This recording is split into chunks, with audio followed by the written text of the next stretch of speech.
Welcome to 10 Minutes Today. Thank you for coming back after last week's video. We come to you... Oh, this is your favorite thrice weekly show.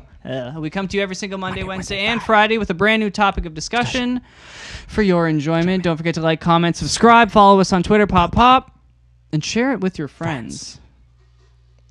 I'm like the hype man here. Matej. Today we are discussing Charlottesville. So it's been a week now. Well, I mean, right now it's been a day when we're filming, but when this gets posted, it will have been over a week. Yes, and this is something that people should still be talking about. Yeah, unless North Korea's ended the world by now, in which case no one will ever see this video. Yeah, that's true.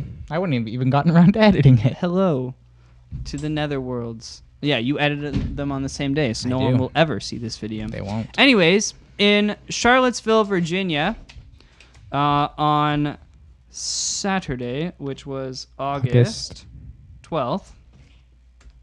Accurate. I know. White nationalists, under the guise Unite the Right, organized a white nationalist march. Of course. Because Hi Hitler. Literally, they were actually walking through American streets with swastikas. Yeah, and Confederate flags. Well, Confederate flags, whatever. They always do that shit. But still. So, I'm going to get through this first. So, counter-protesters showed up, including Antifa, but the fascinating thing about this is the large majority of them were simply people who were like, fuck you. Yeah, what the fuck? They weren't Antifa. They were just people who were like, you should not be flying those flags.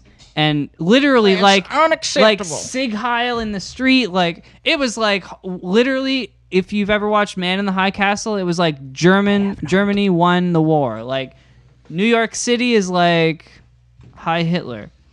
So, well, I guess in this Charlottesville, Virginia was like Hi Hitler. So it was New York.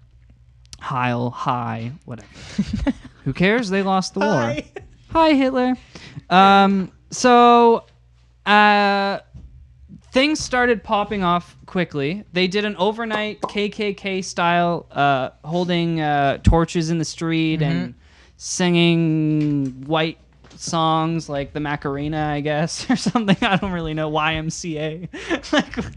And then in the morning is when things really started getting heated. And then around 1:45 p.m., after several violent outbreaks, a car driven by a 20-year-old, get this word, Ohioan. I thought it was an Ohioan. It's an Ohioan. Ohioan. So I've actually been calling Ohio people the wrong thing. Noun for my whole life. Rammed into a crowd, killing a 32-year-old paralegal. Asshole. Later that day, the gathering was declared an unlawful gathering, which means the police can arrest anyone who's present. Sure. So it dispersed most of the crowds, but still a police chopper that was surveying the city crashed, and two officers on board the helicopter died. Yep. In all, 34 people were injured is the number and received medical attention. But of course, we would assume several hundred wouldn't have gone for medical attention for fear of prosecution. Because of course, if you go and you're like, I got hit with a bottle because I was waving a swastika, they'll be like, okay, here's a stitch. Please come with us. Your court date will be next Monday. Yeah. So, and there's been a whole bunch of other peaceful protests to this protest happening across the country that have turned into violent protests, because then people protesting the peaceful protests are now attacking those people. So like in Seattle, Detroit, New York, every major city, everywhere, pretty much. So pepper spray, riot balls, things like that. This is another one where I look at it, and do you know why this all started? A statue. A Civil War statue of an American traitor who was like, that's what they are. They were traitors. The statue was put up after the war. I don't even remember what general it was. Who cares? Sure. No one should even know his name. He should have been hung, but he wasn't. None of them were. General. A Confederate general that his statue was put up in this town, Charlottesville, and now they're taking it down, and they haven't said where it's going yet, but it's either a museum.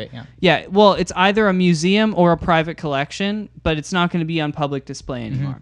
And it should never be on public display. Like, that's the thing that I think they don't understand is, like, a lot of people, especially our generation, unfortunately, have horrible education in the southern states. Like, not even remotely on par with the rest of the Americas country. And such as? In the United States of America. And such as? I don't know what that means. I don't get that reference. But southern states have, like, deplorable education standards. And these, well, now they're fully grown adults are convinced that the movement of the Civil War, the Confederate movement, was completely legal and in some way justified. And I mean, I've heard every single example you can think of. I've watched their videos. I've listened to their podcasts. And in the end, it's like, dude, like, they literally went to war simply because the North was, and the United States was like, the president, no, we are not keeping slaves anymore. Okay. So they decided to separate from the U.S. and go to war over it. Of course, lost. And by the way, the North tried to fight Canada during that war and got their asses beat. So there you go. You lost that war too, both North and South. Yikes. But obviously the South got destroyed. Well, destroyed. They burnt most of it. It was actually pretty bad. 500,000 Americans died, which is huge because at the time there was like 3 or 4 or 6 million, like nothing. There was no one there basically. 500,000 people died, men, women, and children. It's crazy. All because of slavery. And now here we are again, where these people are convinced that white people should be ruling the country. Of course, now, I mean, they still don't like black people, but it's more brown people that they don't like. So, what do you think, Matej? Well, I talked for way too long. No problem. Well, I was reading a quote by a 60-year-old protester, peaceful protester, who survived the Holocaust, Helen Rubinstein. She said, "I blame Donald Trump 100% because he emboldened all these people to incite hate, and they are now promoting violence and killing."